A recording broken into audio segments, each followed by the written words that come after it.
As you know, COVID is going on and so many protocols have to be observed.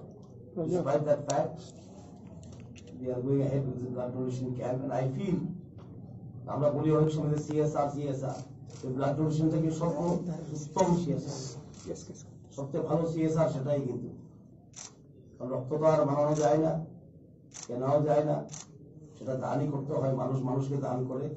তখন আমি বারবারই বলি, যদি কি বলবো, গণতন্ত্রের সবচেয়ে বড় প্রতীক হলো রক্ত, রক্ত এক, ঠিক আছে, মানুষ মানুষকে দান করে। It is a very democratic, what is symbol of democracy, I think, is blood. It is the same, and it has to be donated. And Tripura Gramin Bank is one of the fastest growing rural banks. We are very proud of it. It's a very lovely institution, and I, as finance minister, I have worked with them very closely. অনেক কাজ আমরা করেছি একসঙ্গে, এবং আমাদের সঙ্গে অনেক কাজ করছি আমরা RIDF এর থ্রুতে, স্পেশালি গ্রামীণ ক্ষেত্রে আমরা কাজ করছি একসঙ্গে। আমি RD মিনিস্টার, সুতরাং কি হচ্ছে আমি ভালোই জানি।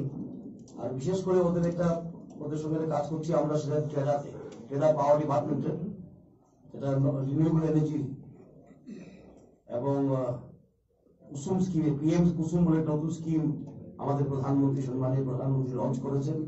সেটাতে সোলার পাম্প ইরিগেশনের জন্য, সেচের জন্য, এবং সেটা খুবই একটা কি বলবো যুগান্তকারী ফ্ল্যাগশিপ প্রোগ্রাম কেন্দ্র সরকারের, এবং সেটা দিয়ে কৃষি অনেক উন্নতি হবে ত্রিপুরা রাজ্যে।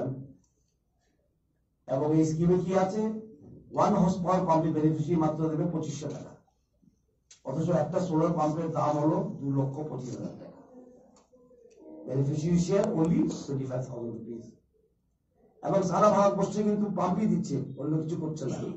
কিন্তু আমরা নাবার্ডের সঙ্গে মিলে আমরা কি করেছি, এখানে বেনিফিশিয়ারিকে বোরিং এর টাকাও দেবো, 1 লক্ষ টাকাও। সেটা ভারতবর্ষে কোনখানে নেই। আমরা বলতে পারি ত্রিপুরাতে PM কুসুম প্লাস চলছে, অন্য রাজ্যে পাম্প দেওয়া হয়, এখানে আমরা পাম্পও দেব এবং বোরিং করার জন্য 1 লক্ষ টাকা অব্দি দেবো। সেটা নাবার্ড আমাদের সাহায্য করছে, ধন্যবাদ জানাই। এবং ত্রিপুরা গ্রামীণ ব্যাংক, আপনারা যদি দেখেন তথ্য, কিষাণ ক্রেডিট কার্ড এবার রেকর্ড হয়েছে, গতবার থেকে 5 গুণ বেশি হয়েছে, কালকে বলছিলাম আমি।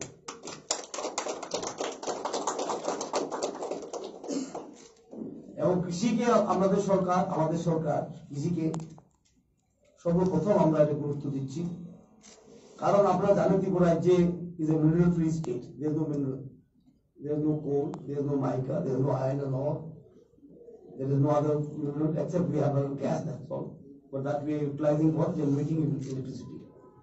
সেটা দিয়ে আমরা একটু বাংলাদেশকে বিক্রিও করছি, কখনো কখনো নেপালও দিচ্ছে আমাদের থেকে, আমরা পাওয়ার ট্রেডিং করি, গ্যাসই আছে আমাদের কাছে। এবং ফ্রি স্টেট হওয়া সত্ত্বেও আমরা কি করবো, প্রাধান্য কাকে দেব, আমরা ভেবেছি এগ্রিকালচারকে প্রাধান্য দেওয়া উচিত। সারা ভারতবর্ষে যেমন কৃষি কাজের সঙ্গে যুক্ত বেশিরভাগ লোক ত্রিপুরা রাজ্যতেই, ত্রিপুরা রাজ্যে কি আছে, কৃষকগুলি আমাদের প্রান্তিক কৃষক, প্রান্তিক মানে মার্জিনাল, ছোট ছোট, MP UP বা কি বলে পাঞ্জাবের মতো কৃষক নেই এখানে। সুতরাং আমরা ব্যাংকে বলেছি, চেয়ারম্যান এখনো বলছিল কলকাতার কথা, কৃষি ঋণে যেমন জোর দেওয়া হয়, কারণ কৃষক যদি স্বয়ংসম্পূর্ণ হতে পারে, কৃষি যদি আয় বাড়াতে পারি আমরা কি করবো, ত্রিপুরা রাজ্যে উন্নতির পথে নিয়ে যেতে পারবো আমরা। সুতরাং হর্টিকালচার, ফুড প্রসেসিং, মৎস্য চাষ, পশুপালন, এগুলি প্রাধান্য দেওয়া। এবং আপনারা জানেন ত্রিপুরা রাজ্যের কৃষির ভূমিটা খুব সীমিত, আমাদের রাজ্য অনেক ছোট, এর মধ্যে 62% কি